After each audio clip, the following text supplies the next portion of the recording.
En la actualidad, muchos estudiantes extranjeros quieren estudiar en Rusia debido a su gran precio y a la calidad educativa superior que dan las universidades. Además, al ser multicultural, lo convierte en una experiencia única e increíble. ¿Cuánto cuesta estudiar en Rusia en 2021?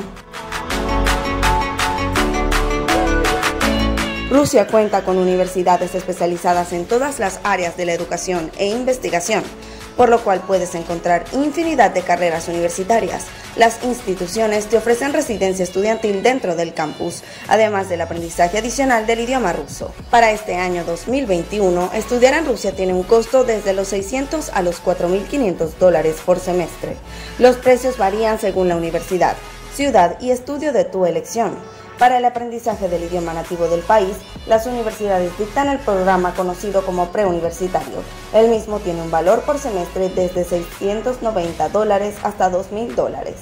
Te invitamos a darle clic al link que te dejaremos en la descripción para que veas una clase gratuita del idioma ruso. Precios de residencia.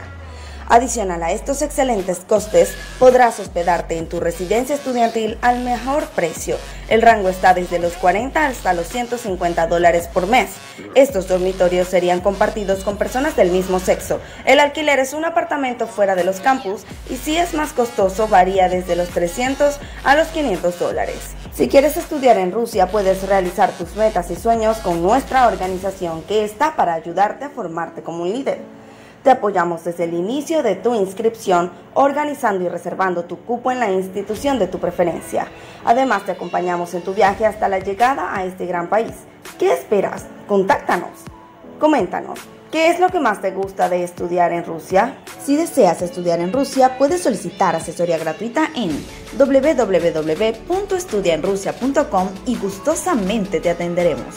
Alcanza tus metas, estudia lo grande, estudia en Rusia.